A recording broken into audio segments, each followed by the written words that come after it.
Começando. Olá, amigo internauta, leitor do jornal Diário de Suzano, seja bem-vindo ao programa DS Entrevista. Hoje o assunto é jornalismo. Estamos recebendo aqui o jornalista Nivaldo Lima e você pode participar dessa entrevista encaminhando sua mensagem no WhatsApp do jornal Diário de Suzano, que é o 975691373, 975691373, ou se você preferir, deixa sua mensagem na própria live da página do jornal Diário de Suzano. Lembrando que essa entrevista é ao vivo, mas você pode acompanhar ela também no canal do YouTube do Jornal Diário de Suzano e no portal www.diariodesuzano.com.br.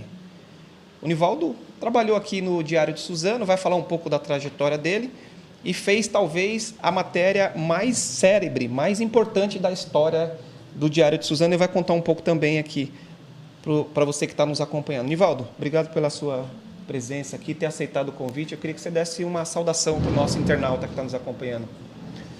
Boa tarde a todos os internautas. Fico lisonjeado pelo convite. Recebi com muita alegria, né? Primeiro por rever um colega de redação de muitos anos, que foi você, né? Voltar à redação do DS, onde eu trabalhei por quase 8 anos aproximadamente. Uhum. E nas duas passagens, 8 anos. Duas passagens, foram duas passagens aqui nos anos 90, logo após eu me formar, né? E foi um tempo muito rico de aprendizado. Foi onde eu me tornei jornalista de fato, né? Aqui no Diário de Suzano. Uhum. Nivaldo, você continua atuando, você trabalha numa revista, né? Você está fazendo um trabalho numa revista, mas também tem alguns trabalhos paralelos, é isso, né? Eu nunca deixei de ser, nunca abandonei o jornalismo, né?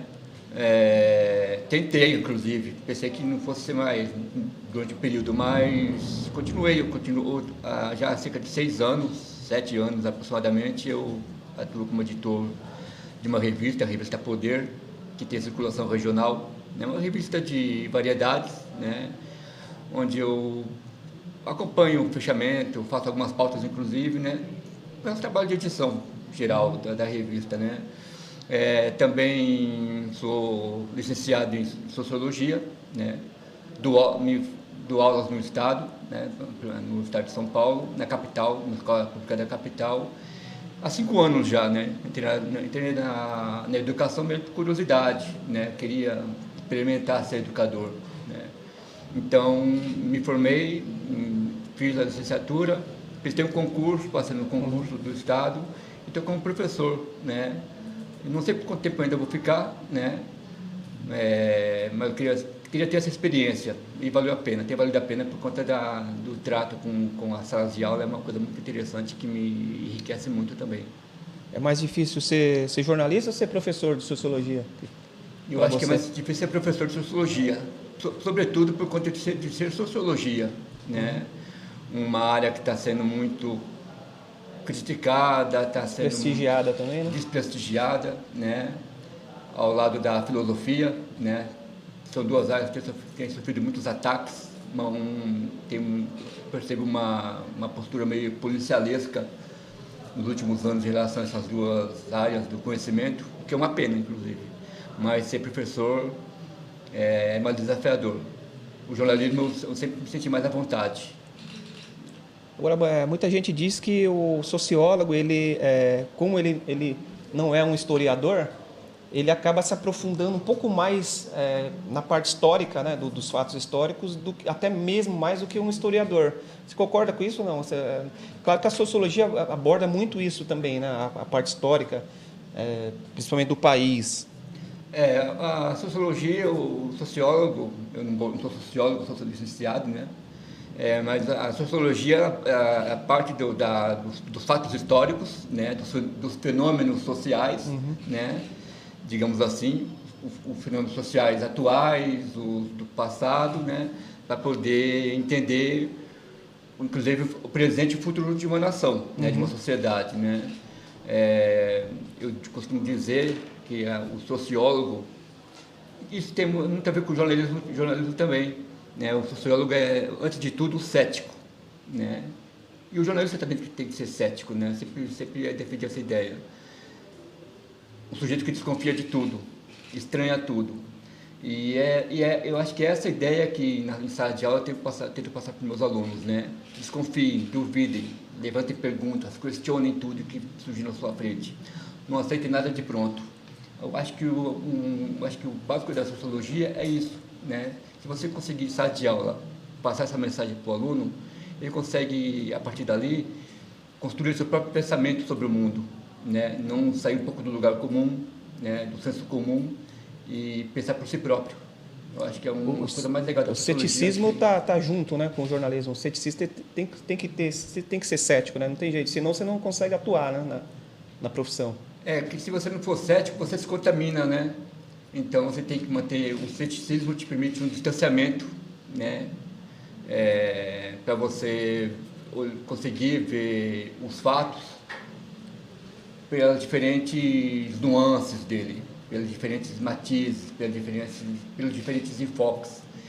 E se você não ser cético, não duvidar, né, não levantar questionamentos, você acaba sendo engolido, né, pelo que eu acabei de falar, pelo senso comum, né? Você não informa, você só transmite. Uhum. Mas tem algumas coisas que você acredita, ou você não acredita em nada, assim? O que você acredita, assim? Você fez uma pergunta bem desafiadora, Edgar. Alguma coisa, porque as pessoas podem pensar, o jornalista é cético, duvida de tudo, então ele não acredita em nada, mas tem algumas coisas que a gente acredita às vezes, né? Eu acredito na busca permanente da verdade, né? Muito embora essa coisa da verdade é outra questão séria, né? Porque a verdade... Muito subjetivo, né, também, né? Ela é relativa, né? Uhum. Depende de onde você está, depende do lugar que você olha, né? Mas a busca pela verdade tem que ser como eu diria, uma obsessão permanente do jornalista, né? Então eu acredito nisso.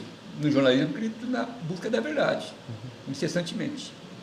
Nivaldo, comecei a minha introdução aqui falando que você fez a matéria mais célebre da história do Diário de Suzano, desde 61, que foi um feriado tranquilo, dia 9 de julho, né? Revolução Constitucionalista, o primeiro feriado, né, que estava sendo comemorado. Estava um plantão tranquilo e chegou a notícia aqui na redação que um corpo tinha sido ejetado de um avião e caído numa produção rural no Tijuco Preto, em Suzano. Foi.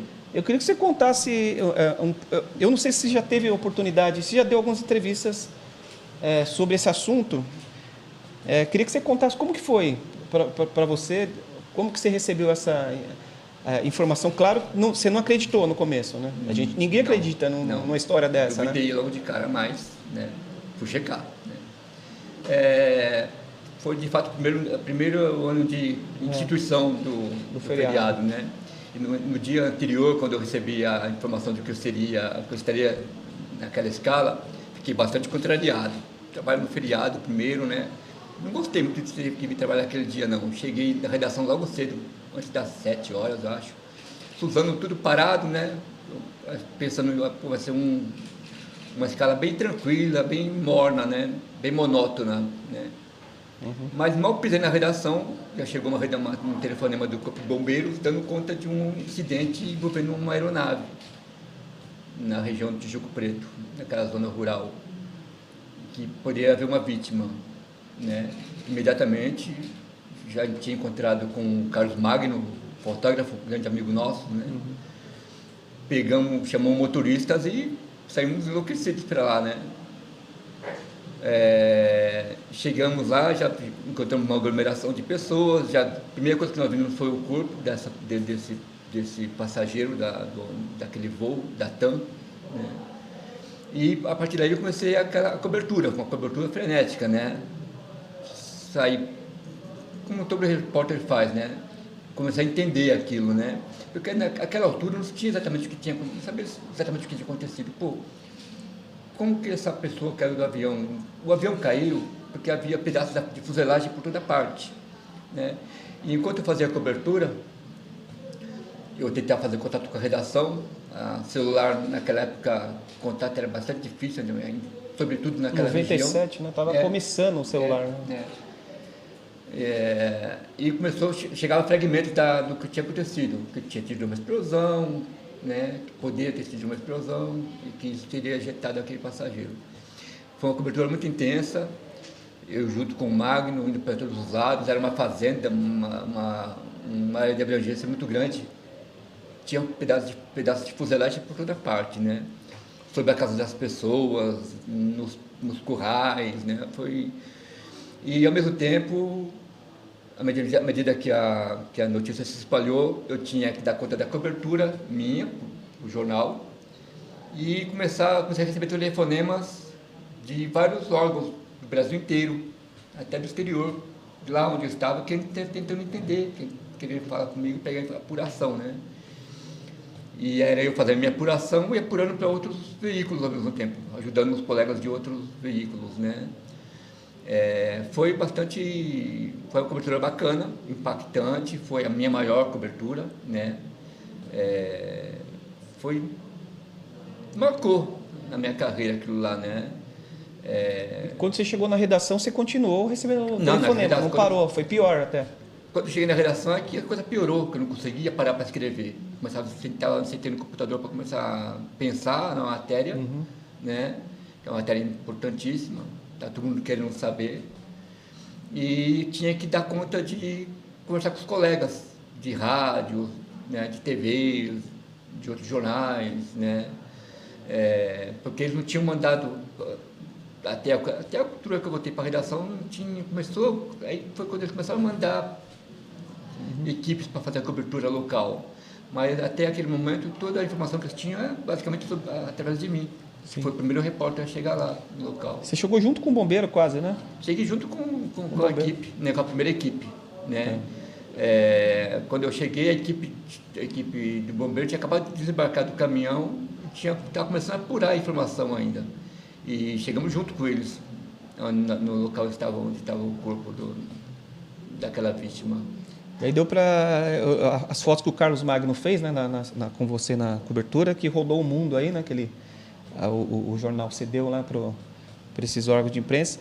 Tem uma foto bem clássica que ele fez, foi do sapato, né, da pessoa e aquele fundamento no solo, né? Porque a velocidade do corpo, né, ela causou um afundamento no solo, né, e aquela foto do Magno foi simplesmente fantástica, né, porque o Magno nada mais até natural, porque o Magno era sempre foi um grande fotógrafo, né, e muito perspicaz, né, e ele teve uma visão privilegiada quando ele fez aquela fotografia que tampou vários jornais no Brasil e fora do Brasil, né.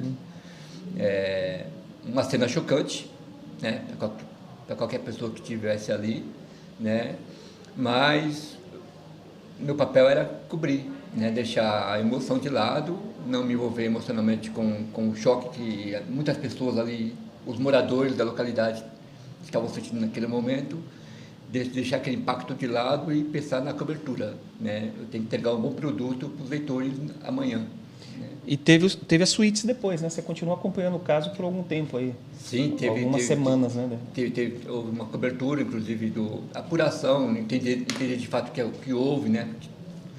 Havia, de fato, um artefato explosivo na aeronave colocado por um senhor, né?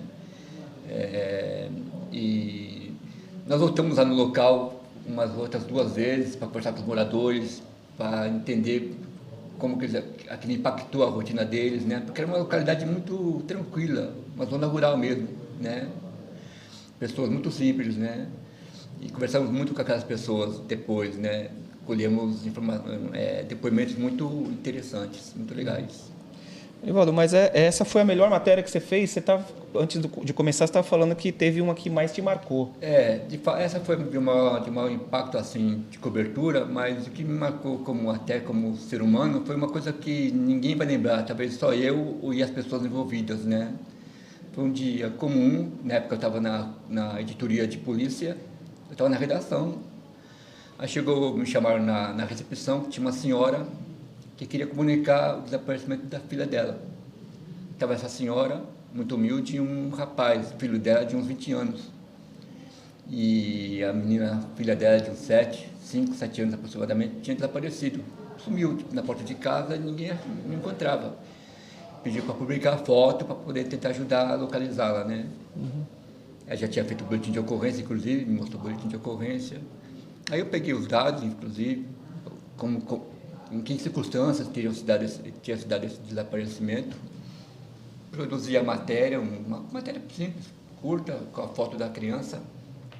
Aí no dia seguinte, de manhã, recebi um telefonema da polícia, da PM, aqui de Suzano, dizendo que tinha encontrado um corpo de uma criança, também na Estrada dos Fernandes. Aí eu fui para lá imediatamente, né?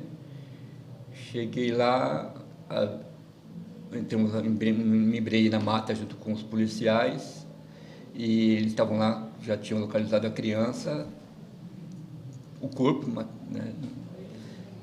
uma criança seminua, uma menina, né, que apresentava sinais de violência sexual, de estrangulamento.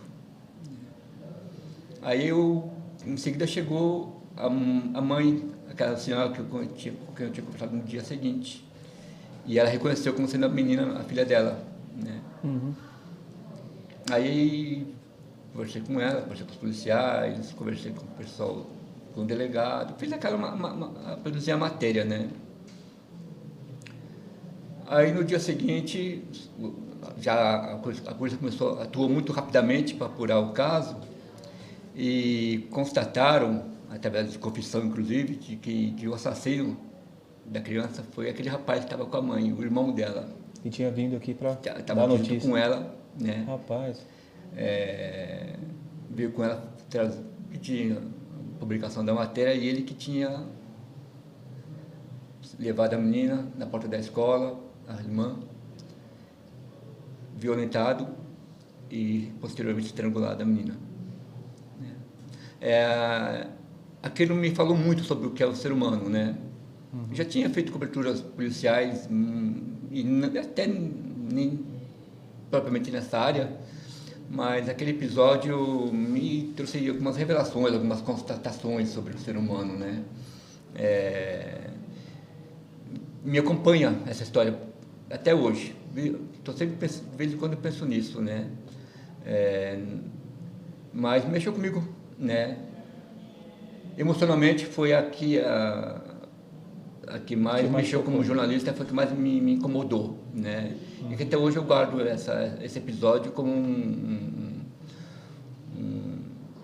fato importante, né, na cobertura jornalística, mas também na minha formação como pessoa. Nivaldo, não sei se você lembra, quando eu entrei aqui nos anos 90, tinha, Simone era editora-chefe, tinha aqui ela colocava no mural as melhores reportagens do mês, né? Não sei se você lembra disso aí. Me lembro. Você sempre estava ganhando aí nas reportagens, que você fazia essas matérias mais em lugares longínquos, né? Então, assim, você lembra dessa Lembro que tinha dessa fase, né? Tinha essa rotina, a Simone criou, né? Vira e mexe, alguma reportagem minha ganhava algum destaque, né? Não sei, não que necessariamente eram matérias melhores que a dos meus colegas, né? Mas que tinham, por alguma razão, alguma relevância. Talvez eu tivesse sorte com as pautas, não sei, né? Difícil saber, né? Mas eu tive a chance, tive a alegria de ter sido destacado, recebido um destaque nas coberturas que eu fiz no DS no tempo que eu fiquei aqui, né? E a convivência com a redação era muito bacana, uma redação extraordinária, né? Você chegou um pouco depois de mim, né? Tinha a Simone, que é a editora, tinha o Marco Aurélio Sobreiro, né? Tinha o Paulo Martins, né? O Henrique Mioto, Marilei, né? Marilei Schiavi, né? Depois teve nossa, tanta gente que eu trabalhei aqui, né? Silmar Helena, né? Outra colega bastante, de quem eu guardo boas recordações. Enfim, fica até Evaldo Novellini, né? Mas eu acabo, como não lembro de todo mundo, acabo cometendo alguma injustiça de não lembrar o nome de todos os colegas, né? Mas todos eu guardo boas recordações. Nivaldo, dos anos 90 para cá, houve muitas mudanças aí na forma de fazer jornalismo, né? E na forma de consumir também. Teve essas mudanças tecnológicas, fez com que a gente fazia uma notícia para o dia seguinte, né, no jornal impresso. Hoje é para o minuto seguinte, né? Então, assim, é muito rápido, né? Como que você está vendo essas mudanças tecnológicas dentro do jornalismo? Você acredita que ele vai para onde essas mudanças? Poxa, prever para onde... A morte do jornal impresso, ela foi decretada já há muitos anos atrás. Eu estava nas redações ainda, quando já se falava na morte do jornalismo impresso, né? Mas ele ainda está aí, né? Com as suas dificuldades ainda está. Não sei até quando isso vai se manter, mas por mais algum tempo eu acredito que o jornalismo impresso ainda possa sobreviver. As mudanças são inevitáveis, né? O que me incomoda nessas mudanças é isso que você me falou, né? O quanto a notícia está se tornando efêmera, né? O que é notícia agora, daqui a 15 minutos já não é mais, e vem uma outra e outra e outra. Eu estava, inclusive, pensando numa letra de uma música do Caetano Veloso, da música Alegria, Alegria. Nos anos 60 já tinha uma frase que dizia assim: quem lê tanta notícia? Sim. Né? Quem lê tanta notícia? As pessoas estão de fato lendo tanta notícia? E mais que isso, né? Estão conseguindo assimilar, né? Estão conseguindo filtrar o que é relevante, o que não é, o que é importante, o que não é. A forma de fazer jornalismo está mudando assim de uma forma frenética, né? Eu fico pensando nos colegas que estão entrando no jornalismo, mais jovens, né? Eles têm a sorte de já ter, né, nascido basicamente nessa era tecnológica. Era digital, né? Então... Nessa era digital. E eu era mais, peguei a parte analógica ainda, né? Boa parte dela, essa galera nova tem essa vantagem, né? Tem uma capacidade de adaptação muito maior que os jornalistas mais antigos, como eu, por exemplo, né? Mas eu não sei daqui que caminho vai tomar. O jornalismo vai continuar acontecendo, né? Sempre existirá, Sempre né? existirá, né? O que deve mudar muito é o tipo de jornalismo que está se fazendo, a qualidade de jornalismo, né? Porque a competição pela notícia sempre vai continuar acontecendo. E com essa velocidade com que os fatos chegam ao conhecimento,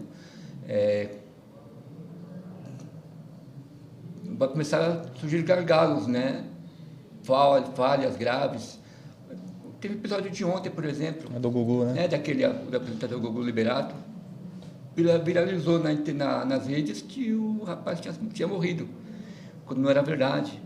Como que surge isso? E como que essas coisas se espalham, né? Isso é porque é perigoso. Ninguém né? duvidou e ninguém checou, né? Não, ninguém checou, passou para frente, né? E isso é muito grave. Um hábito que eu tenho é de nunca passar nada que eu receba sem antes checar, sem antes buscar o mínimo de veracidade para aquilo, né? Inclusive, eu tenho uma filha de 20 anos, né? E isso eu falo para ela sempre: filha, presta atenção no que você está lendo, né? Às vezes uma reputação de uma pessoa pode ser destruída por uma fake news, né? Por uma fake news, isso é muito sério. Eu sinto assim que hoje falta um pouco de você buscar olhar para a fonte, né? Olho no olho. O pessoal faz muita notícia sem você ir diretamente falar com a pessoa, né? Muito mais a redação. Você sente isso também? Pessoal, um pouco mais de presença física para você fazer uma reportagem? Não que esse olho no olho seja indispensável, fundamental, sim. Né? Mas esse contato com o entrevistado,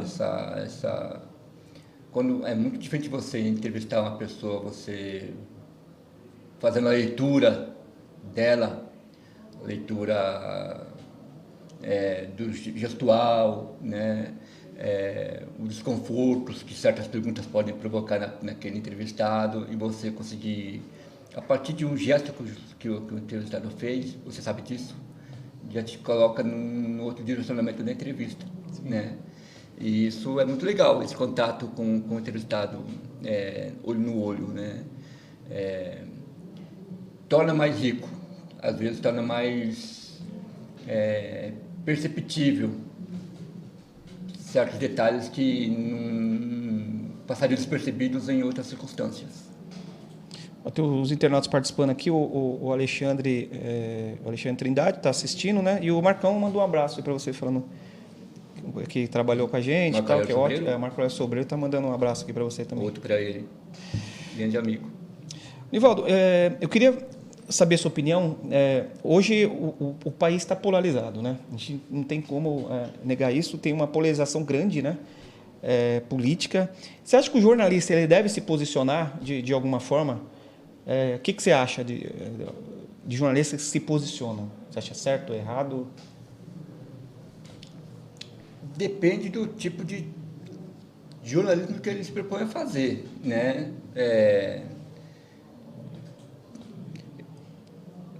O jornalismo ele não é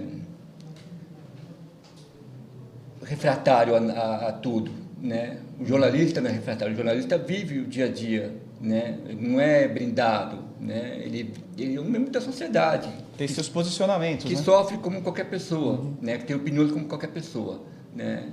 Mas o cuidado que todo jornalista tem que ter é a isenção, né? Eu acho porque toda vez que você se posiciona a respeito do texto daquele assunto, no exercício da profissão, você vai responder por aquilo, você vai ser cobrado por aquilo. Sim. Né? Você tem que estar pronto para fazer isso, né? Não se faz isso de qualquer jeito, não se faz isso impunemente, eu diria, né? Então, para você... Vai pagar um preço, né? Paga um preço, né? E às vezes é um caminho sem volta, né? Então você tem que... Vai se posicionar, vai tomar um caminho para aquele lado, ok. Mas saiba que isso vai ter um reflexo na sua carreira, no seu jeito de fazer jornalismo, né? Então, não critico aqueles que se posicionam, que acham que tem que ter esse ou aquele posicionamento, né? Melhor do que, às vezes acho que é melhor do que aquele que faz o jogo duplo, que a gente vê muito, inclusive, né? Esse que me incomoda até muito mais, né? Aquele que, me desculpem os colegas, né? Aquele que anda conforme a maré, né? Anda conforme o vento. Se o vento estiver soprando para a esquerda, ele vai. Se estiver soprando para a direita, ele vai. Esse me incomoda mais. Tá parecendo um partido político que eu conheço, né? Por aí, né? É bem assim mesmo, né? E o diploma para jornalista, né? Em 2009, me parece acho que em 2009, Gilmar Mendes, ele disse que não precisa de diploma para você exercer a profissão. Ela alegando que as pessoas têm direito de opinião nos jornais, né? Eu acho assim que o jornalista, a matéria-prima dele é a notícia e não a opinião. O que você acha? Você acha que para exercer a profissão precisa do diploma?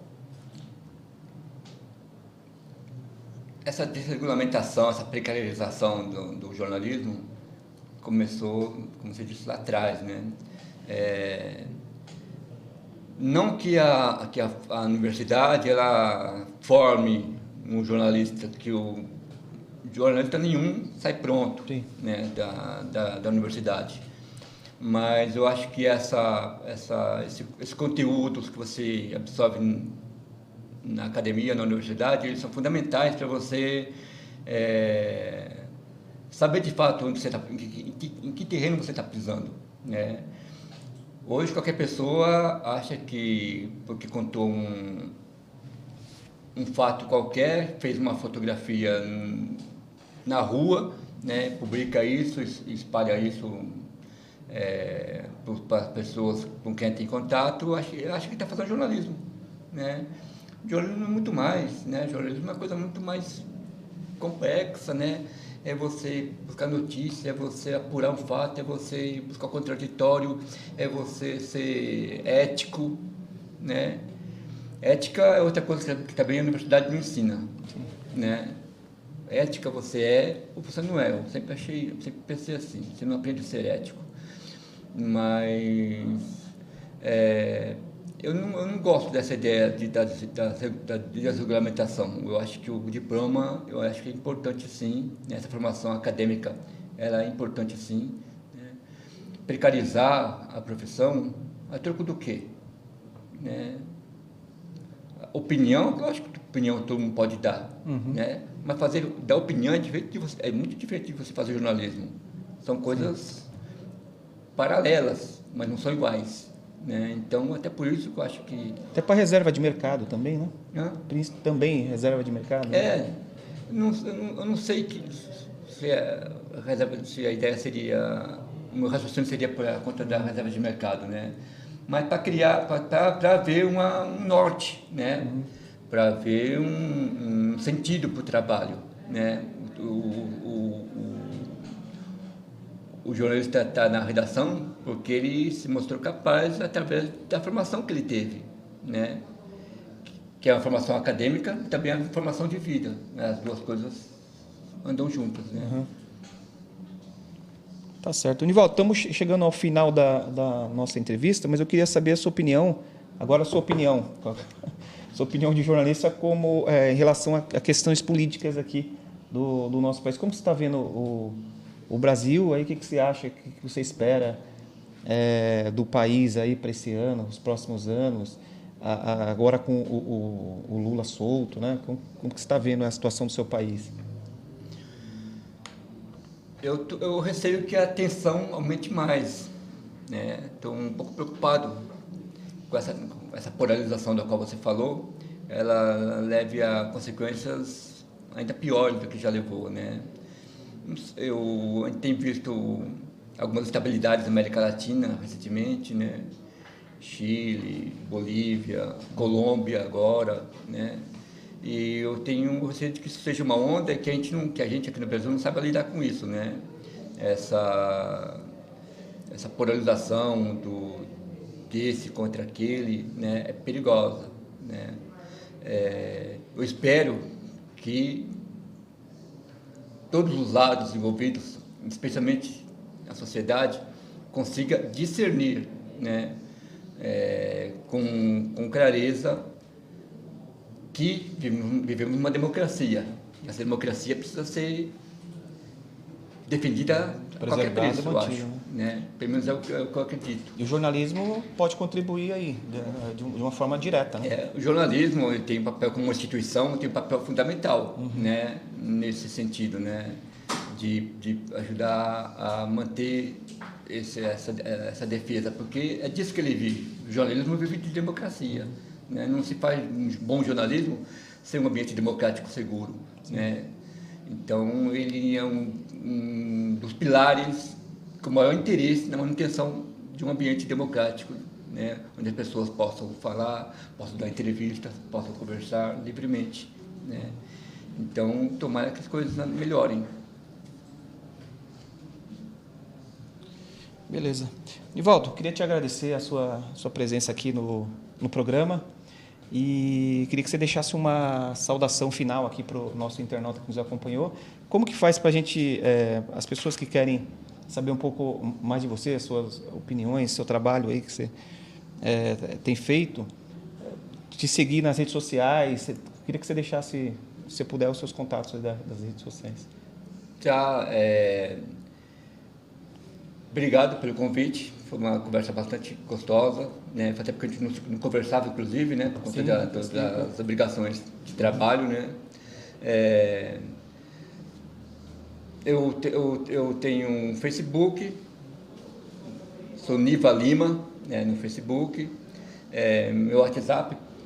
Pode deixar o seu WhatsApp. Meu contato é 969-9620-7587.